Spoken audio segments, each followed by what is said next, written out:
lines were discussed, and we want to see if we can get this done. This was long ago into the Biden administration. I came here and we inherited this, and we'd like to see if we could.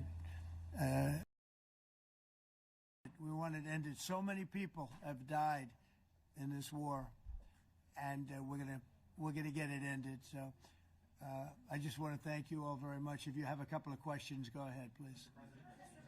In fact, before I do that, let me just ask the President to say a few words. Thank you, President. Pleasure. Glad to meet you again, Mr. President. Thank you very much for the invitation. Again, my congratulations with your successful ceasefire in the Middle East. Thank you. Yeah, and you did it. And I think this is a momentum to finish Russia's war against Ukraine. I think that, yes, we understand that Putin is not ready, but I think that I'm confident that with your help, we can stop this war. And we really need it. We see that they don't have successful steps on the battlefield, and it's good. I think that their army is weak now, but a lot of losses. They have a lot of losses and in economy and people, and I think this is a very important moment. And I wanted to thank you, Mr. President, after our phone calls. Yesterday I had a good opportunity to meet with the big American energy companies, and they're ready to help us. Yes, after all these attacks on our infrastructure, Russian attacks, and etc. And I had also meetings, thanks to your team. We had meetings with a good military companies. We spoke about air defense, and I want to share it after with details where we are. Thank you. Thank you so much. Thank you very much. Very good. And I think it looks beautiful in his jacket. Yeah? It's beautiful. I hope people notice. It's a good. It's actually very stylish. I like it. President Trump. Yeah, please go ahead. Under the Biden administration, fearing of a possible escalation, they were not allowing the Ukrainians to strike into Russia, fearing of this escalation. Yeah. Would your administration allow Ukrainians to strike deep into Russia? We're going to be talking about that. That's something we'll be talking about. You're right. It's an escalation, but we'll be talking about that. Mr. President. Will President Zelenskyy join you in Hungary to meet President Putin? Because it's a leader that we like. We like Viktor Orban. He likes him. I like him. It's a country that's a safe country. Done a very good job. He's been a very good leader in the sense of running his country. He doesn't have a lot of the problems that other countries have. And so we've decided that we'll be going to be with Viktor Orban, and he will, I think he'll be a very good host. President Trump. President Trump. President Trump. Right here. It's in President Trump. Hungary, yeah. We're doing Hungary, yeah. With Putin, trilateral meeting, or is it just you and Putin? To be determined, but I would say most likely it's going to be a double meeting. It'll be a double meeting, but we will have the President, Zelenskyy, in touch. There's a lot of bad blood with the two presidents, and I'm not speaking out of turn when I say it. It's a very difficult situation. You know, we just settled the war, and after thousands of years, I guess. People say anywhere from 500 to 3,000 years, and I was in rooms, as you saw, because you were with me, a lot of you were with me last week, with leaders that didn't like each other, but they were able to get along. These two leaders do not like each other, and we want to make it comfortable for everybody. So one way or the other, we'll be involved in threes, but it may be separated. President Trump. Mr. President. President Trump. Was he what? Where are you from? From Ukraine. Actually, Okay, good. Good, yeah. What if Mr. President Putin doesn't agree to peace in Hungary? What do you do then? Do you have? Well, let's see what happens. I mean, you know, what if? I think he will. I think that President Putin wants to end the war, or I wouldn't be talking this way. I think he wants to end the war. I spoke to him yesterday for 2.5 hours. We went through a lot of details. He wants to get it ended. I think that President Zelenskyy wants to get it ended. Now we have to get it done. President Trump. President Trump. Kara Castro Nova from Lindell TV, and although I love asking you questions, today my question is for President Zelenskyy Sure. of Ukraine. Go ahead, please. Thank you. Our President Zelenskyy, President Trump, just brokered a peace deal in the Middle East that all Americans, both sides of the aisle, are very proud of. But to meet that deal, both sides had to make concessions. Our president has stuck out his neck in many ways to make a peace deal for your war as well. What specific concessions are you willing to make to end this war with Russia? Will you give up joining NATO? Americans have foreign war fatigue, and our president, as he said, we need our tomahawks too. To me. Yes, you, Okay. President Zelenskyy. Thank you What very much. concessions will you That's some question, right? So many Thank questions you. in one. Thank you very much for your question. First of all, I think we need to sit and speak. The second point, we need ceasefire. Even now, you see in the Middle East, it's very difficult to hold ceasefire. Everywhere, in every war, it's very difficult. We want peace. Putin doesn't want. That's why we need pressure on him. We will speak with President today what we need. We understand what we need to push Putin to negotiation table. And as I said previously, so we are ready to speak in any kind of format, bilateral, trilateral, doesn't matter. Matter just peace. This is important. And we don't speak about NATO or NATO. For Ukrainians, it's very important. Of course, it's our decisions of allies to decide where we are. But are you willing to give up Yes, but joining the NATO? most important thing for people in Ukraine, which are under each day's attacks, to have really strong security guarantees. NATO is the best, but weapon is very important.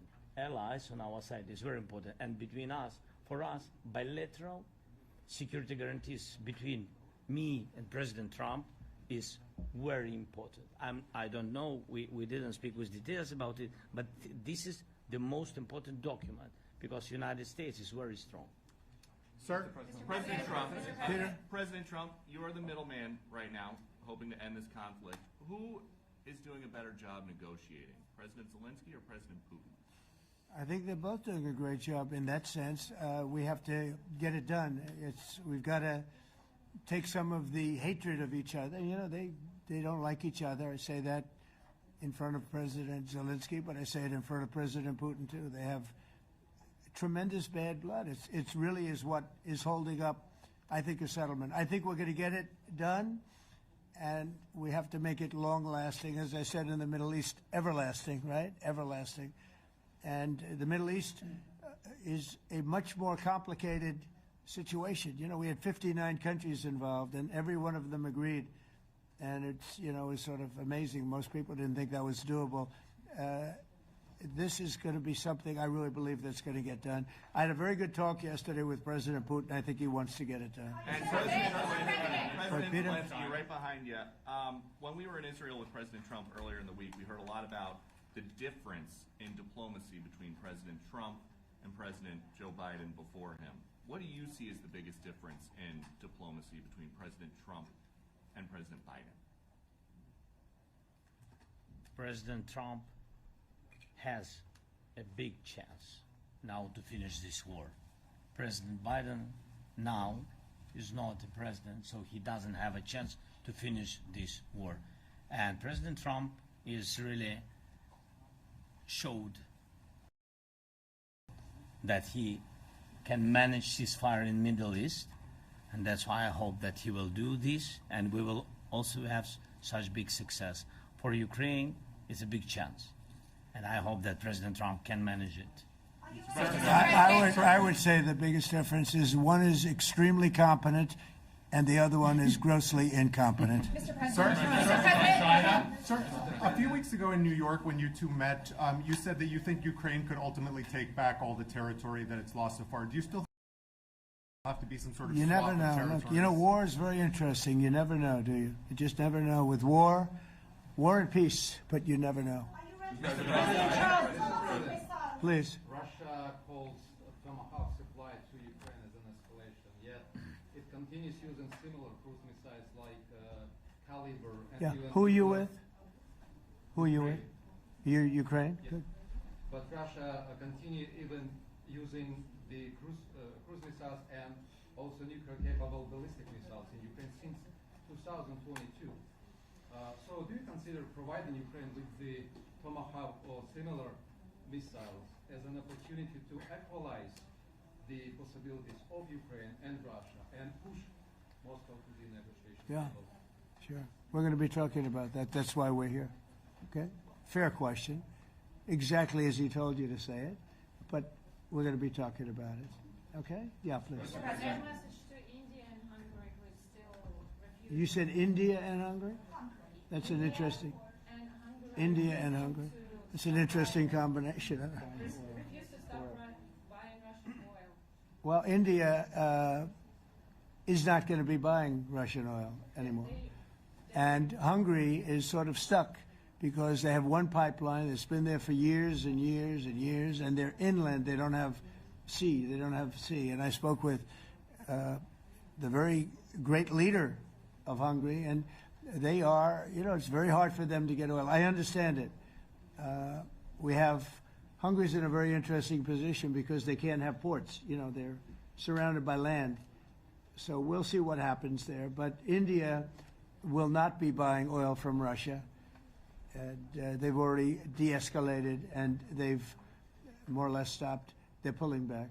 They bought about 38% of the oil, and they won't be doing it anymore. President Trump has been helping you in achieving peace in Ukraine. Who has? First Lady Melania Trump Yeah. has been helping in returning abducted Ukrainian children from Russian captivity.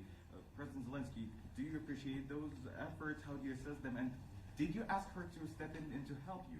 No, she wanted to do it. She just felt very strongly about the children, and she's done a really good job, I think, in bringing it to the fore. We have a lot of children involved. Now, it's some people say it's 20,000, and some people say it's 300. There's a big difference between that, so nobody really knows. But she felt very strongly about the children. She thinks about the children all the time. President Trump, if you okay Tomahawks to Ukraine, what's going to happen if the United States is in a conflict and we need the Tomahawks? Do we have enough? That's the problem. We need Tomahawks, and we need a lot of other things that we've been sending over the last 4 years to Ukraine. We've been, we gave them a lot. Now we have a different situation. We send it to the European Union. They pay for it and all that, and they have plenty of money. But it's beyond the money. We need Tomahawks, and we need a lot of other weapons that we're sending to Ukraine. One of the reasons we want to get this war over is exactly that. It's not easy for us to give. You're talking about massive numbers of very powerful weapons. So that's one of the things we'll be talking about. Hopefully they won't need it. Hopefully we'll be able to get the war over with without thinking about Tomahawks. I think we're fairly close to that. Yeah, go ahead. President, Yeah, please. Just to understand. So for today, of course, we want to finish this war, but the war is another technological war. You don't use just Tomahawks to targeting military goal. You need thousands of drones.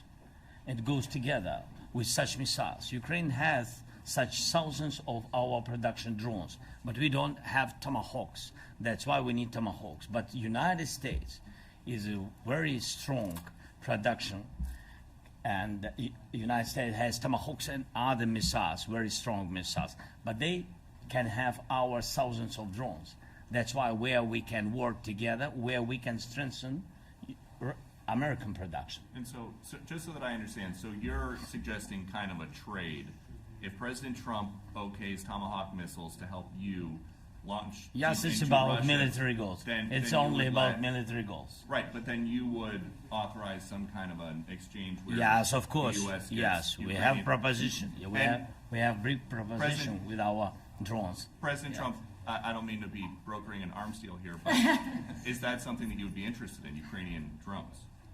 We are, yeah, we would. We have a lot of drones right now. We build our own drones, but we also buy drones from others, and they make a very good drone. I mean, we really come to the fore over the last couple of years because of this war.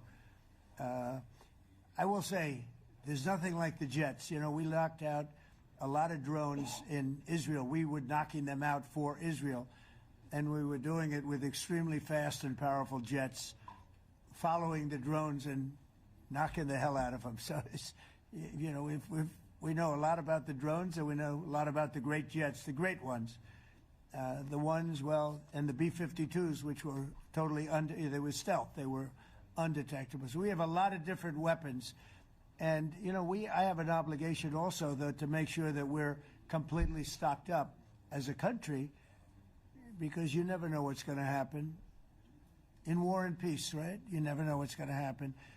So we're going to be talking about tomahawks, and would much rather have them not need tomahawks.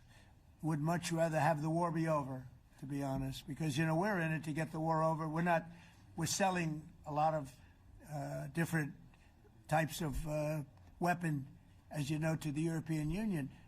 We're not in it for that. We're in it to get it over. We're losing thousands of people a week, thousands of people, Russian, Ukrainian, and mostly soldiers. I mean, mostly soldiers. But we're in it to see that end. And if we can end quickly, and I think we can. I mean, I had a very good talk yesterday. We're going to be talking about it. But I had a very productive talk yesterday with President Putin. We'll see what happens. But the war in the Middle East was far more complicated. We got that one done. And I think we have a good chance. I think President Zelenskyy wants it done, and I think President Putin wants it done. Now all they have to do is get along a little bit. President Trump. Can you give us an update on the trade negotiations with China, or perhaps Secretary of Defense? Yeah, I will, and I'm going to let Scott do that. But I think we're doing very well. I think we're getting along with China. China would like to have something. As of this moment, we'll be meeting in a couple of weeks. We'll be meeting in South Korea. You think myself. will go forward? I think so. It looks like it's going forward. I think so. They want to meet. We like to meet. I have a very good relationship with President Xi, and we're going to see what happens. But, you know, for years we were taken advantage of by China very badly. We were losing hundreds of billions of dollars a year to China. We really built their military, if you think about it. The kind of money that presidents allowed to be lost to China was just insane. And then when I came into office, as you know, I put very severe tariffs. So we took in hundreds of billions of dollars in my first term from China. Biden let that go because it was so much. He let it continue, but he gave all sorts of exceptions. And by the time you looked at it, Scott, I would say it wasn't the same thing. He would give an exception for anything. If you got up and went out to dinner, he'd give you an exception. So it wasn't the same thing. But I put on very serious tariffs. So we took in hundreds of billions of dollars. And then I left office. The election was rigged. I left office, and that was the story. Now I come back, and we are in a very strong position because of tariffs. We're in a very powerful position because of the fact that we have tariffs. If we didn't have tariffs, we would be in a very weak position. We would be in a weakened state. But with tariffs, we've made hundreds of billions of dollars, not only from China, but from others. And China wants to talk, and we like talking to China. So we have a very good relationship, and we're going to be meeting in South Korea a couple of weeks. And I just got back from a long trip. I'm going on another long trip. And Scott, you want to say a few words on that, please? Yes, sir. So the entire relationship stems from the great perspective the two leaders have for each other. China did a substantial, unprovoked escalation last week. We were unable to get in touch with them. Since then, it's been IMF World Bank Week. They have had working level people here who there have been meetings. The Vice Premier, who is my counterpart, and I will be speaking this evening at around 8:30, 9 o'clock. And then he and I and a delegation will meet in Malaysia probably a week from tomorrow to prepare for the two presidents to meet. So I think that things have de-escalated. We hope that China will show the respect that we have shown them. And I am confident that President Trump, because of his relationship with President Xi, will be able to get things back on a good course. Is the hope for that meeting with you and President Xi some kind of trade deal then, or would Could it be. more Look, I think small we're in a very strong trade? position. I think we're in a very strong position. We're getting as you know, as of November 1st, I could move it up if I wanted, a 100% tariff over and above what we get now. So that would make it about 157%. And China doesn't want that, and they want to talk, and we're talking. And I think we'll make a deal that will be good for both. I think we will do something. But you have to understand, we never got anything from China. It was a one-way street. For many years, for decades, it was a one-way street. And they became rich because of the United States. And frankly, presidents that, let's be nice, they didn't know. They just didn't know. They didn't understand what was happening to them. But I understood it. I understood it long before I ran for politics. I used to watch in amazement at how stupid our country was, how stupid they were. And we're not stupid anymore. And that includes with the European Union. That includes with Japan and South Korea. All we want to do is be treated fairly. But the fairly is hundreds of billions and even trillions of dollars coming into the United States. And it's our national security is secure because of tariffs. If we didn't have tariffs, we would have no national security. So it's very important. Will you seek China's help in ending the war in Ukraine? Do you need them to put pressure on Russia? I'll be discussing that, but I'd love to see it ended before that.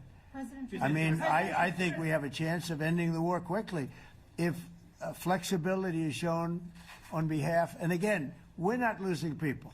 The United States is not. We're not losing people. We're not spending money. We're getting paid for the, ammunition and missiles and everything else that we're sending to the European Union, but to NATO.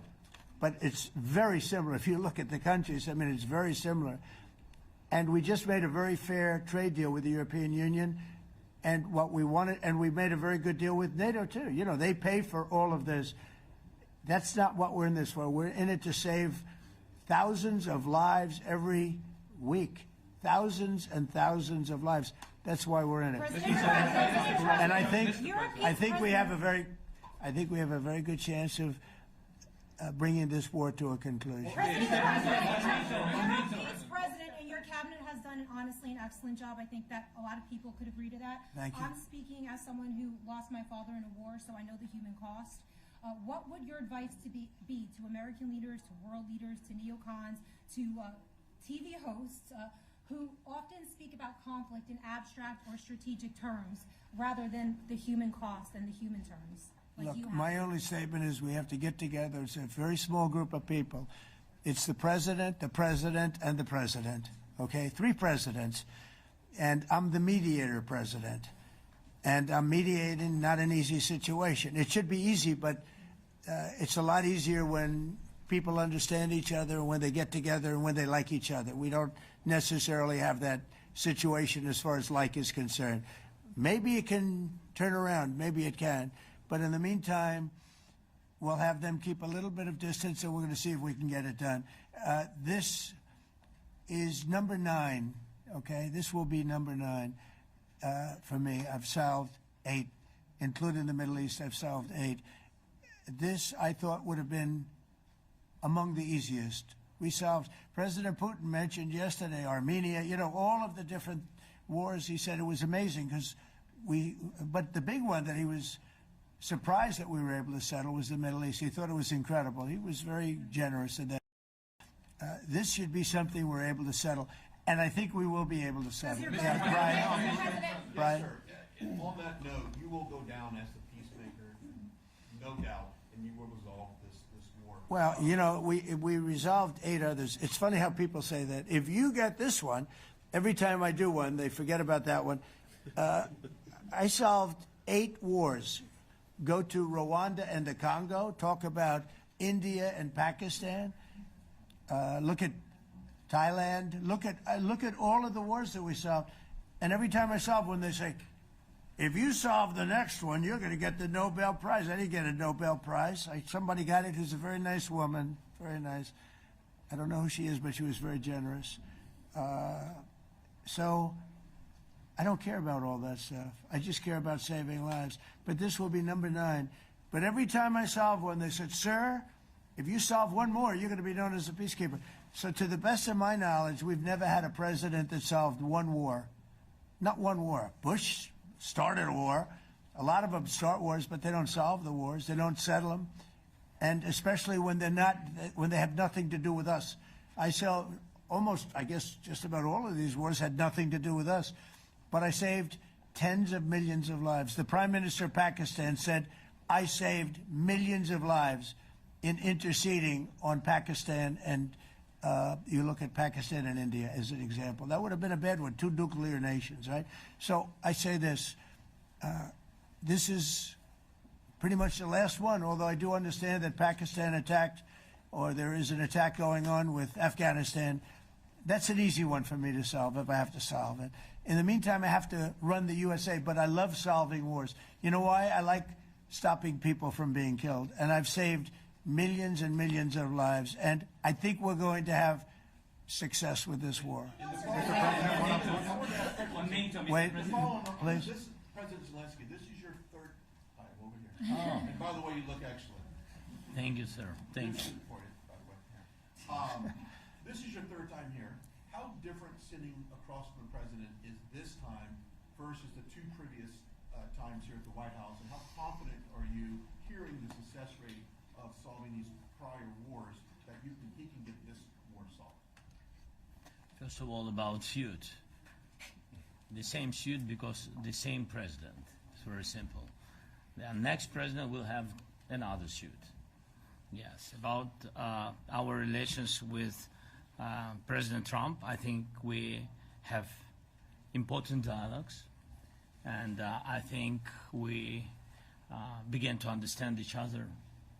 Yes, and I know that President is briefed very well about situation in the battlefield, and he knows a lot what's going on the battlefield in Ukraine, and I think it really helps.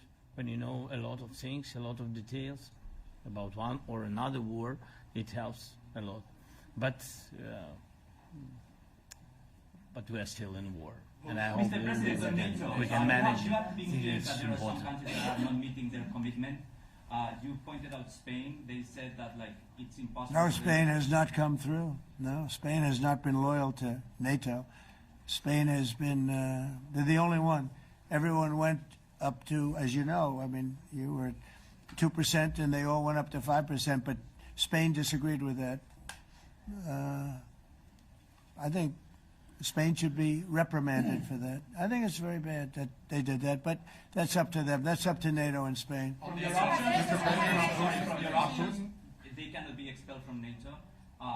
Can they or not? They cannot, according to the treaty, but they also claim that they are protected by the European Union umbrella for trade. Well, the other people, many of the other countries are in the European Union too. They're not complaining, right?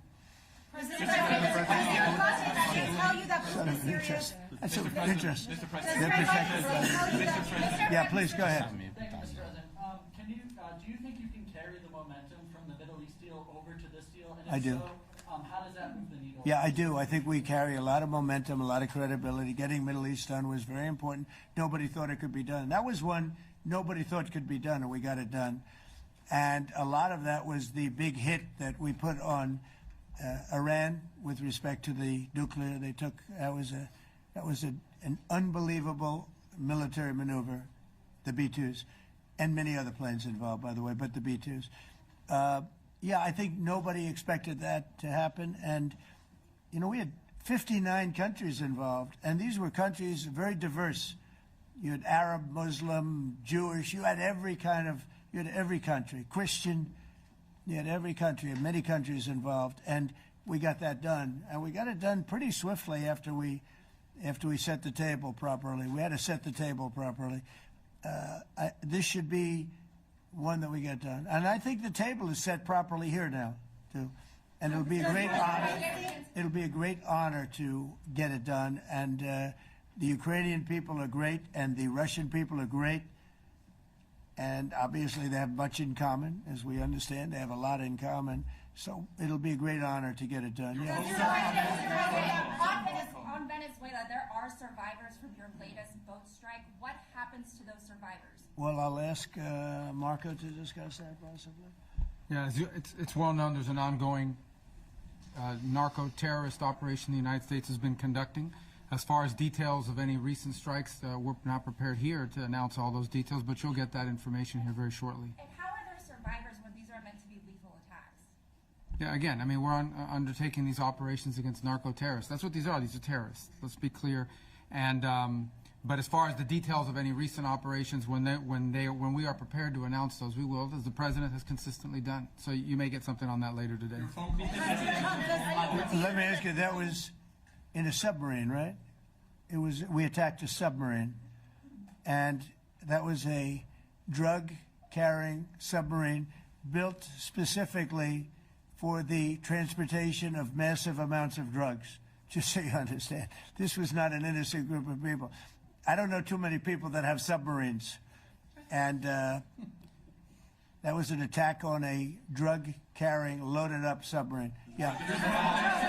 On Putin, is it your belief, as Mr. Zelenskyy said yesterday, that the threat of tomahawks and costs, as Secretary Hicks had put it, is that bringing him to the table, the fact that it's kind of a carrot and stick? I don't know what's bringing him to I think he wants to make a deal, that's all. I can't tell you what's bringing him. Sure, that's the threat of that is good, but the threat of that is always there. Tomahawks are very dangerous weapons. They're incredible weapons.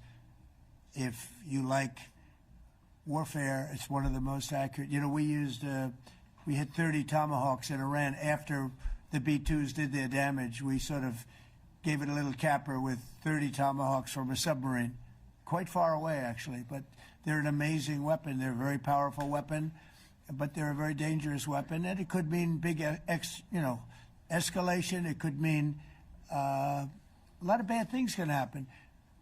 Tomahawks are a big deal. But one thing I have to say, we want Tomahawks also. We don't want to be giving away things that we need to protect our country.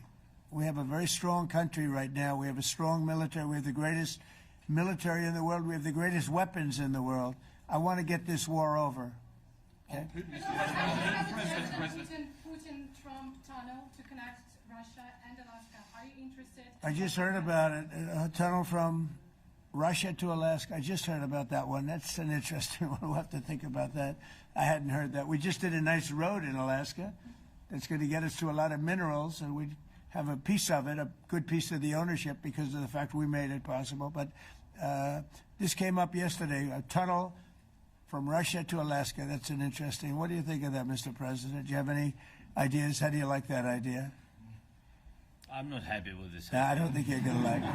I don't think you liked it. I don't think you liked it. President Trump, do you think that Vladimir Putin, is your gut instinct? Well, we had a senator that wanted, remember, from Hawaii, she wanted a tunnel from the mainland to Hawaii. Then she said, well, we can't do that, so we're going to build a railroad to Hawaii. Do you remember? She's a current sitting senator, a Democrat.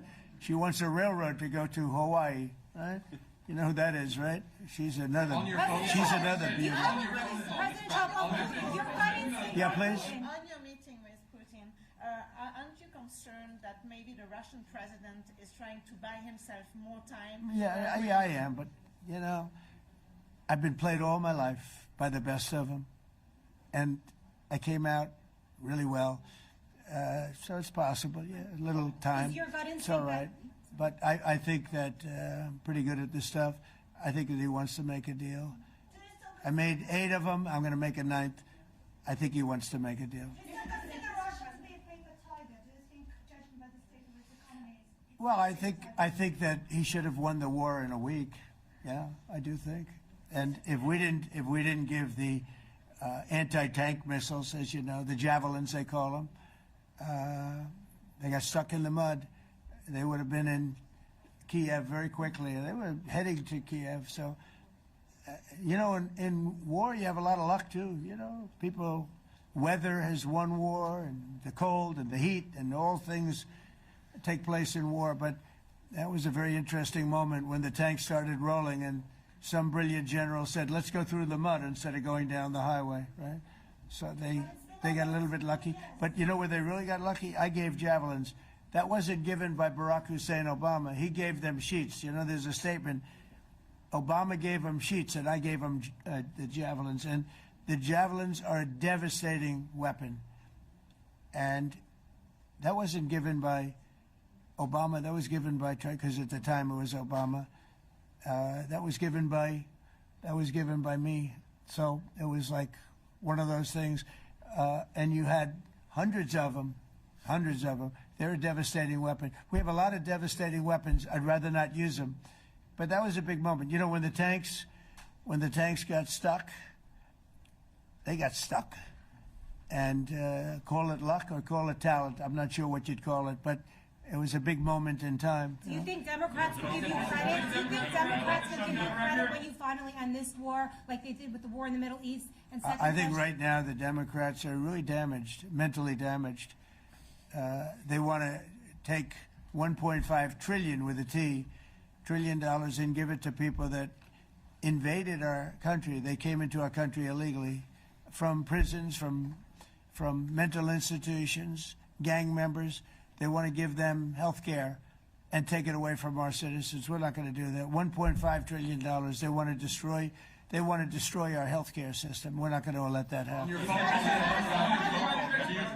you authorized CIA operations in Venezuela as part of? Well, I wouldn't say that, but some interesting things are happening around the world. I'll say that. Mr. President, it has been reported that Maduro offered everything in his country, all the natural resources. He even recorded a message to you in English recently, offering mediation. What should we do in order to stop that? He has offered everything. He's offered everything. You're right. You know why?